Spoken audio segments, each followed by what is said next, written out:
Hi, I'm Trisha at Club Scrap, and in today's full workshop, we are going to be creating a set of 8 12 by 12 pages together using the beautiful Cabana Page Kit from Club Scrap. This was released in March of 2026, so I hope you have your kit handy, grab your guillotine style paper trimmer, and let's get started.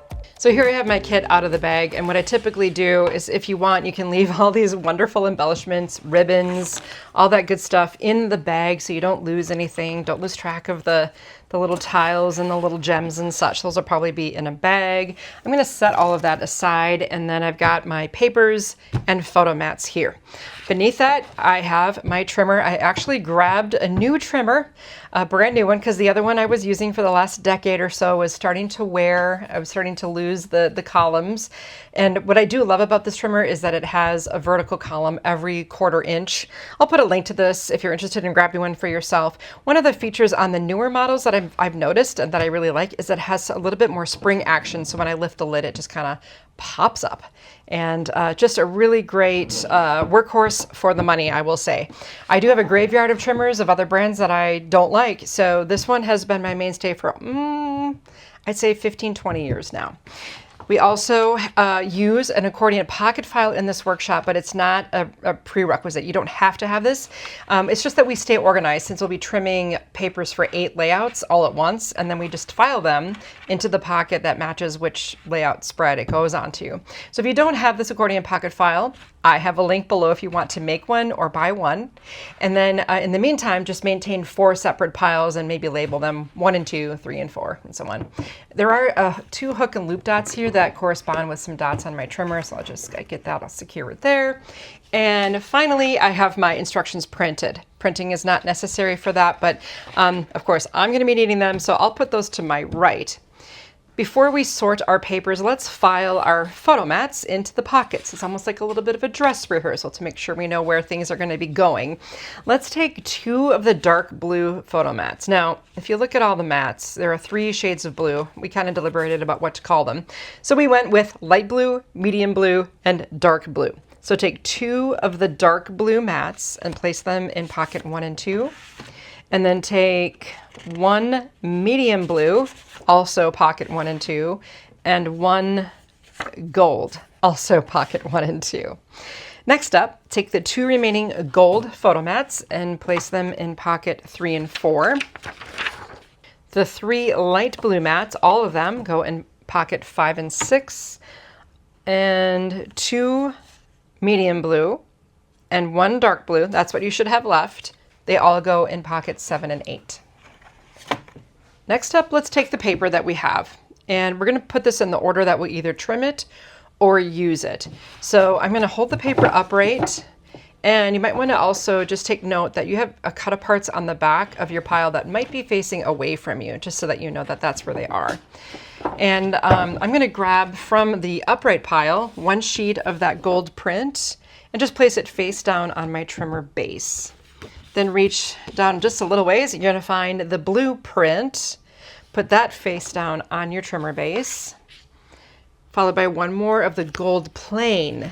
That's pretty easy to identify. Then the darkest shade of blue, 1 of those. From the back of your pile where the Cutaparts can be found, you've got the Jomo Cutapart, joy of missing out, and I do like that, face down. Followed by the Cutapart that has the flip-flops in the upper left corner, facing down. Next from your pile, find 2 of the lightest shade of blue. 2 light blue, and then 2 medium blue. So that should be pretty easy to keep that straight. Moving on, we've got 1 more of the gold print, followed by 1 more gold. And finally, you'll take the last dark blue and the blue print facing down. Flip everything back over again, and on the top will be where we will start with our trimming process. I'd like to put my papers to be trimmed or used on my left, and then my instructions on my right, and we're good to go. So we can place this in the trimmer, and if you want to do it like what I did, I'm going to rotate the print so it's on its side. Basically the top is here. It doesn't matter if it's here, but as long as it's like laying on its side. And this feels right side up to me. I don't know.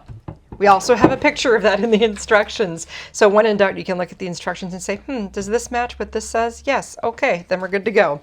Or the page will just be different, but not wrong.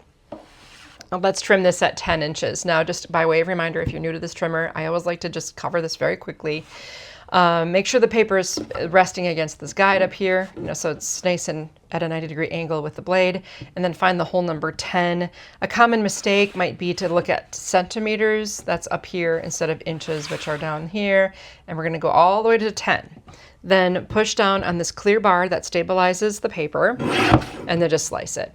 Do not be tempted to move this away. Just leave it right where it is. For beginners, that's a natural instinct, is to take what you've cut and move it, or maybe even pick this up and move it. I want to encourage you to just leave everything lay where it lands, because we have a whole method here that once you're done with this class, you'll know what I mean. Then slide the same paper without rotating it, slide it over to 7 inches, stabilize again, and slice. Now this piece in the trimmer plus the one that just fell, both of them are going to go in pockets 7 and 8. Now these pieces are wider than the organizer, so when you add them, just kind of add at an angle so you can still see those numbers in the upper left corner. It's going to cover them on the right, but that's okay. Just so you can see at least one of those numbers. Then I'll take the remaining smaller piece that remains. We'll put that in pocket 3 and 4 at an angle as well. Take the blueprint and place it into the trimmer again so that it's sideways, so that the top is up here. And let's cut this one at 10 1/4. So that's 10 plus 1 column to the left. 8, that's a nice whole number for you. And 4. Now rotate the pieces in the trimmer, and trim it at 6 inches, so just in half, and file that in pocket 3 and 4. Take the next piece and trim it at 11 1/4, 7 1/2, and 3 3/4. Gather up the 3 pieces that are the same, and those go in pocket 1 and 2. And the last 2 pieces here, those go in pocket 5 and 6. You do have a little tiny scrap. My apologies. Moving on to the gold, and we're on page 2 of the instructions if you're following along. I do find that sometimes as a beginner, it's best not even to look at the instructions because it might be more confusing. We're going to start out at 11 3/4, so that means 11 plus 1, 2, 3 columns to the left. That's 11 3/4, 9 1/2, and 6. The 6-inch piece gets rotated, and just a reminder, I have not moved anything else that landed here so that it's in the order that I want it to be in. Let's cut this 6 by 12 at 8 and 4. We're going to take the 3 pieces that we just made that are the same size. They all go in 7 and 8. And then the next strip, this is 3 1/2 by 12. We'll cut it at 11 1/4,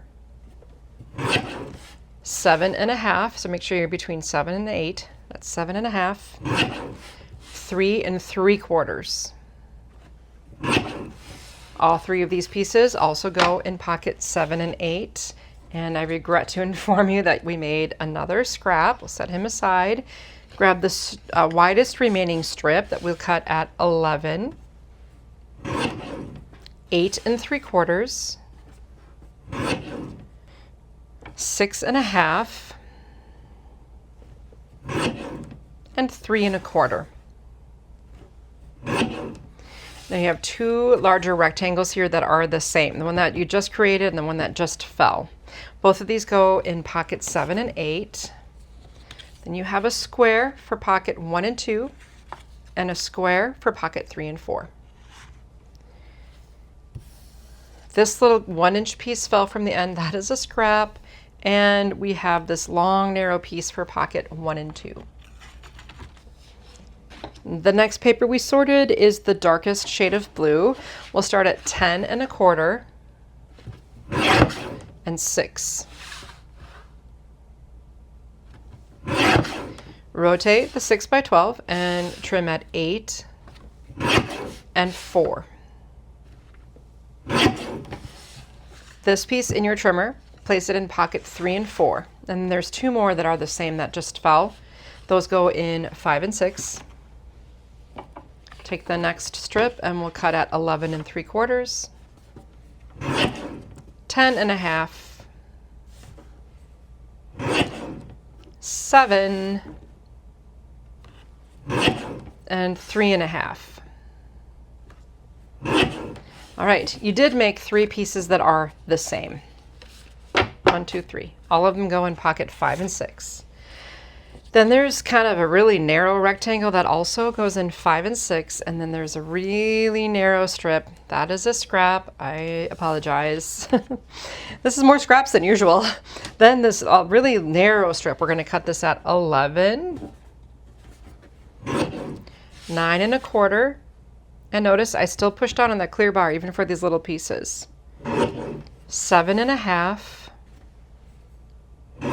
5 3/4, 4, and 2 1/4. Wow, that was a lot of cuts there, but they're little ones. Okay, the piece in your trimmer right now, it's not a square, it's a rectangle that goes in pocket 5 and 6. Then you're gonna have a whole pile of 1, 2, 3, 4, 5 squares. That goes in pocket 3 and 4. What would I possibly need 5 squares for? And then we have our final scrap. Set him aside. That's not bad. Okay, moving on to the Cutaparts. These do need a little special attention, and there is some text on the outer perimeter of the sheet that tells you you need to cut it down to the hash mark that's in each corner. And that's so that we start off on a good footing for all of our cuts here. So when I do my first cut, I cannot see where this hash mark is down in the lower right corner of my trimmer. So I'm just going to cut shy of that line. And then I'm going to rotate and see if I can see a little better now that the paper is smaller. Yeah, I can. I can see just the smidge. That's a technical term. That's for a small amount. A smidge of the blade there. And then I'm going to rotate again for this edge. And now I can see much better the hash mark here and here on the outside edge of the blade. And then on this rotation, I can typically look at the 12-inch mark here, line it up. And then if I look here, it's nice and lined up with the blade. I might have just tune it a little bit, a little tune up. Finally, this is the last cut that I have to do to clean up where I started with the smidge. And now I have just some little end cuts that I can throw away. So we're back where we started, and the Jomo, in my case, is right side up here. On the left, that's what I want. Now, if I bring this to separate it from the sheet, it should read out at 10 1/2. And then we're going to slide down to 9. Then 8 1/4. 7 1/2. 5 1/2. And 3. Okay, Jomo and the one that fell next to it that matches. These all go in pocket 5 and 6. Next up, we have this journaling prompt. To do is live in the moment. 1 and 2. 2 narrow strips with dots. Those both go in 5 and 6. And then we have the last 2 pieces that coordinate. Those go in pocket 3 and 4. The last trims on our final cut apart also require us to remove those edges. So I'm going to go ahead and I can't even get it in there. So I'll just rotate and do a smidge cut so that I can see what I'm doing. Now, if you need more time or you want to make more smidges like I had to do here, just pause me. And when we come back, we'll be ready to separate all of these little artworks.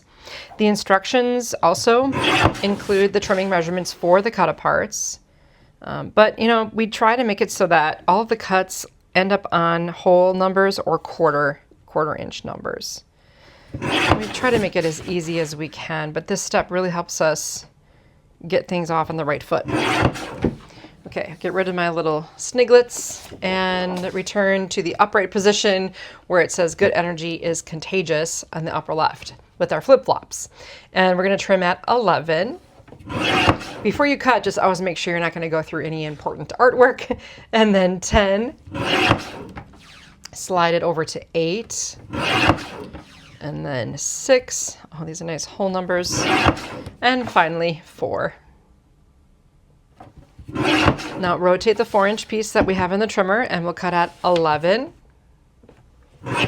9, and 6. Place this piece into pocket 1 and 2.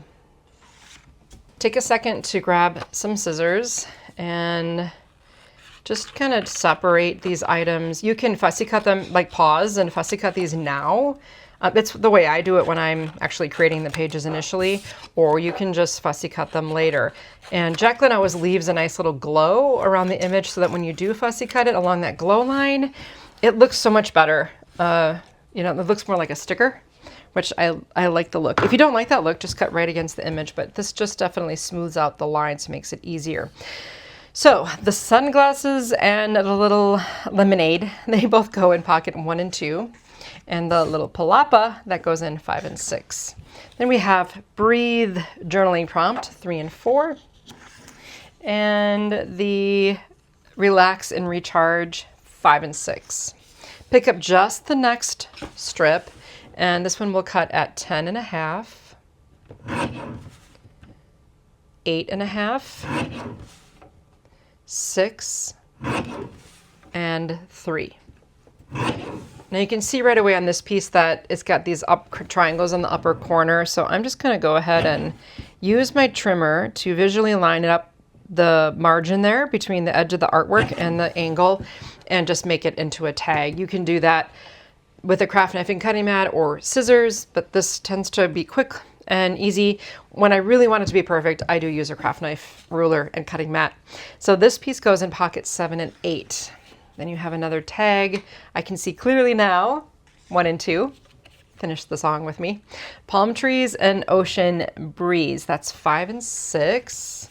Then we have this tile square for 7 and 8, and a rectangle back in 5 and 6. Pick up the next strip. It's got a tile on the right. We'll cut at 10, 8, 6, and 3. This journaling prompt goes in 5 and 6.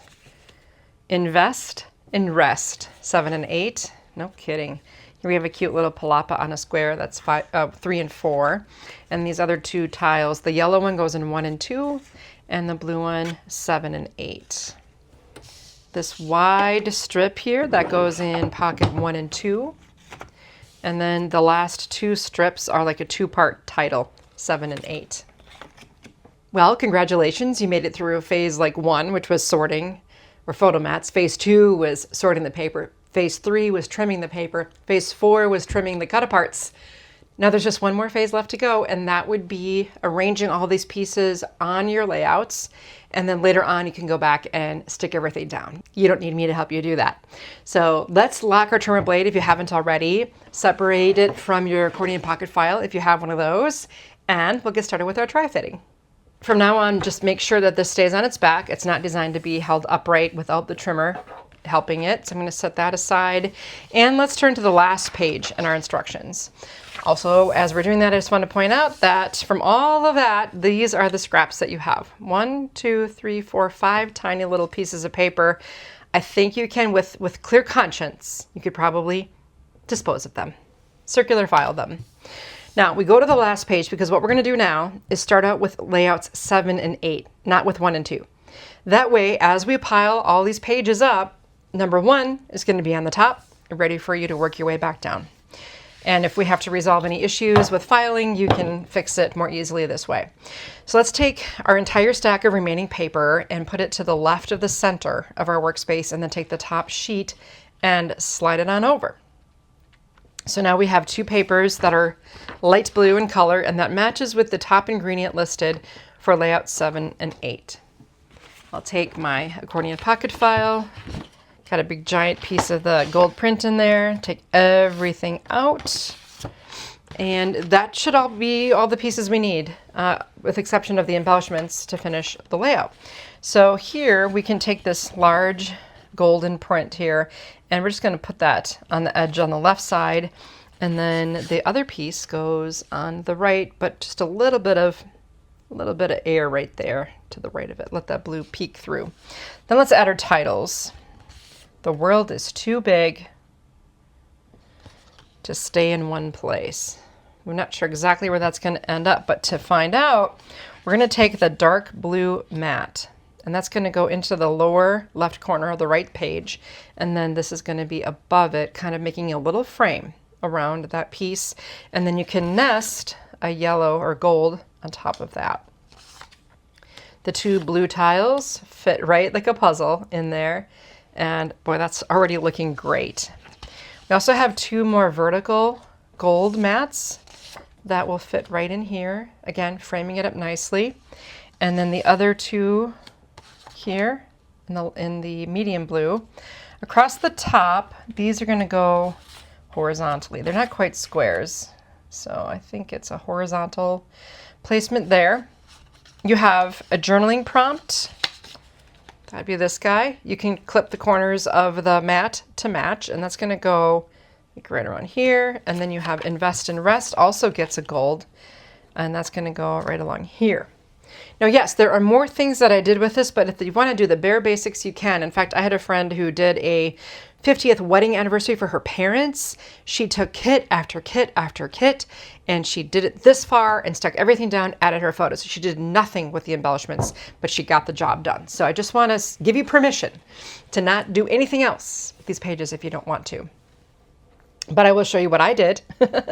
So here I did use my slot punch, but this is what it looks like, and it just puts a nice slot in the top of the tag so that you can thread it with ribbon. Once I threaded that ribbon through, I did a really long version because we have 2 yards of the organza, and then I just taped that around to the back. That's all optional, of course.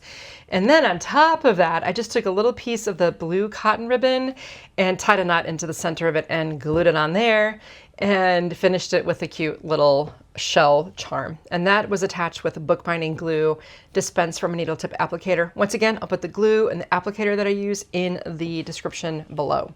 That is page 8. Then for page 7, yes, I really need to show you how I used the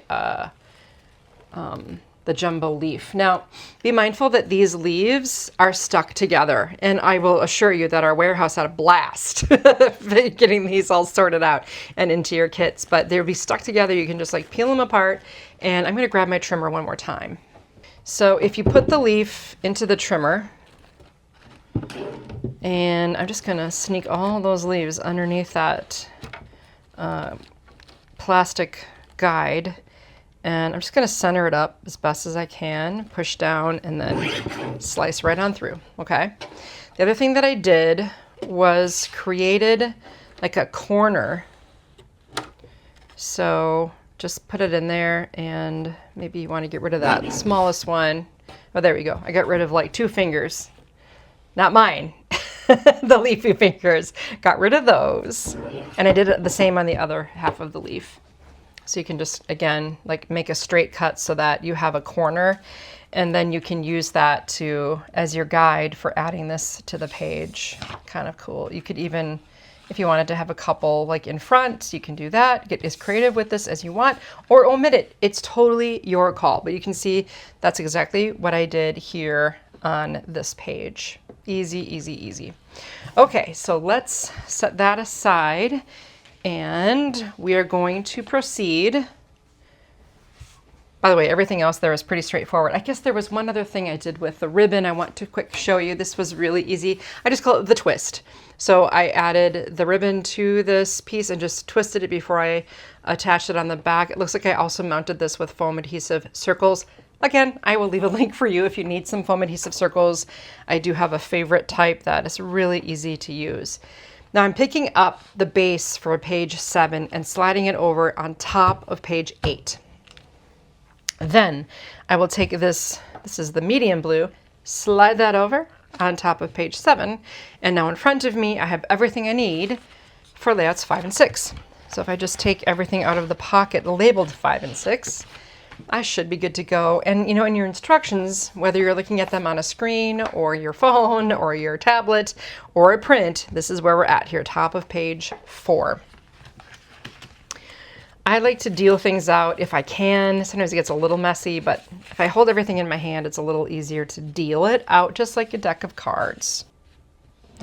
All right, let's start out by adding the wider of the 2 blueprint strips to the upper left corner of the left page, and then the narrower of the 2 to the lower right corner of the right page. How about that for directionals? Okay, then I think we're going to get 2 light blue mats. They're going to be horizontal here, and then above that you can add the striped polka dotted thingy. Same thing goes here. There's another narrow one for over here. If all went well, we should be able to top those light blue mats with a dark blue mat, just for some contrast. To the left of those mats, we're going to add that Jomo title. On the right side, take the remaining light blue mat. And then next to it, we're going to add a row of 3 horizontal pieces that should kind of space out and fit nicely. This piece, I guess I had it behind, so that would be attached first. That's why we do this dry fit process.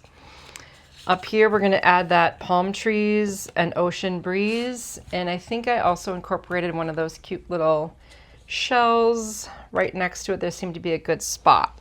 There's a narrow little sentiment that says relax and recharge. We can nest onto the mat. You'll fussy cut your palapa, and then the tag goes right here, and then there's just one little tile that can go right here. You can put a little picture there if you'd like. Okay, let me review just simple finishing touches, nothing complicated. Once again, to add something like this to a page, our bookbinding glue works like a charm. See what I did there? So you're going to want to use that. Just apply plenty of it to that shell and stick it down and don't disturb it. Once the glue's dry, that's not going anywhere. Here on this page, I slot punched the tag again and threaded it with ribbon, attached the ends around to the back with cellophane tape, or you can use washi tape, whatever you want. A second piece, a knot is tied into it and then added here. There's the cute little fussy cut palapa. And then because I had so much organza, I just made a great big bow out of it and added it right to that page. Really sweet there. Kind of draws the eye to the title. It doesn't really interfere with the photo in any way. So that is page 5 and 6. So now what you can do is slide that medium blue 12 by 12, the base of this page, over to the right, and then the next page over, and we'll reverse in our instructions down to the bottom of page 3. In this case, I think I did use the other part of the leaf, but I did cut some off of it. Once you get it glued down, you'll get the idea. All right, empty pocket 3 and 4. And let's just kind of go with what we've got here. This stretches across the top, and above it I have the first part of the page title, Memories Made at the Beach. So you could leave it whole if you wanted to. And then Last a Lifetime is the other half. Above that, we're going to have the 2 gold mats that carry over the color from the left side, and that's what's going to determine where this lives. And then vertically, you're going to add another mat. You should have the Breathe, the journaling prompt, fit right in there beautifully. And then 2 of the squares. We have a total of 5. 2 will go right here. Then horizontally, some printed mats. Those will mostly be covered, so it won't be as busy as it appears right now. And then 3 squares. Look, this yellow square or gold square nests with that beautifully. And what do you think goes on top of those squares? Well, we happen to have 5 of these really well matched woodcuts. I painted mine white, but I think they look quite fabulous just like this. And I believe that's it. So let me show you the final page. Very straightforward. I used the bookbinding glue to attach the tiles after they were painted. So there's the difference. Here they are in their natural color, lovely. Here they are painted white, also lovely. Stapled a piece of folded ribbon to the top of the journaling prompt, just kind of bring the eye there. so it doesn't get lost. And then I also stapled the folded ribbon to the palapa to mirror that. Here is my partial piece. So I just cut, you know, same, just a couple of fingers off of the palm. Either way, however you want to use that is completely your call. It's just really kind of fun. You can put a picture over that if you have a lot of pictures. I did attach this with foam adhesive just to kind of give some balance to the dimension coming from the tiles. And that's basically it. So to move on, we're going to pick up that gold 12 by 12 and just slidey. And then we take the dark blue, slide that on over. And now we're looking at pages 1 and 2. So I'm just going to plop my remaining leaf there. And grab everything out of pocket 1 and 2. That should completely empty the pocket of all of its contents. Across the bottom of the left page, we're going to have our journaling prompt here. To do, live in the moment. And directly above that, you're going to locate that teeny tiny strip of yellow. And I think that just does a nice job of transitioning us into the print there. And then 2 angled photo mats right on top of our cute little leaf. I think that's adorable. Really a unique embellishment for us, but it was fun. Then across the top, we're going to carry over some of the artwork from the print. Below that, we'll add this lovely strip. Below that, you're going to be adding some of this yellow ribbon. So it's not paper, it's ribbon. So I like to trim, it's going to be like a 14-inch piece. So you have an inch extra to wrap around to the back. Next, we'll add this guy. And on this piece, I also used ribbon. I wrapped it around the corner and secured it on the back. Same with this other corner. I like to make sure the ribbon is running with the grain so it doesn't, you know, you're cooperating with the way the ribbon wants to go. It will always look a little bit better. We're always looking for ways to level up. Next, you have a tile that you can nest onto some a gold square. And fussy cut your little, whatever this is, and your sunglasses. I added a little shell. I also added 2 shells over here above the to-do and below the to-do. Again, that brings the eye to say, what does that say? Live in the moment. I like it.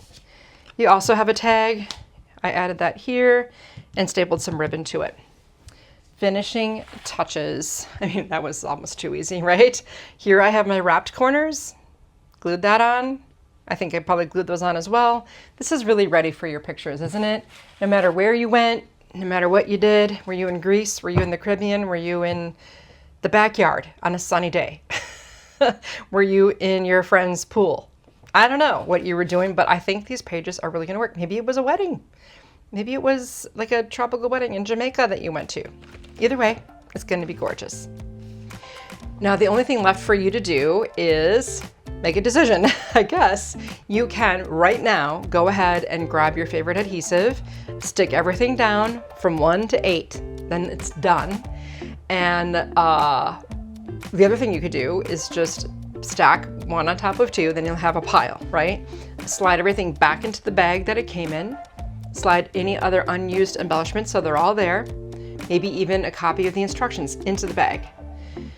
Let's say you have a crop planned. So instead of grabbing 10 wagon trips to the car, you just grab a tote bag with all of your kits prepped this far. And then when you're with your friends, you know, all you need is a ruler to kind of keep things level, your adhesive, and you can get so much done. Maybe a brick of photos that you just got printed, and go to the crop, be the most productive person there with the fewest trips to the car.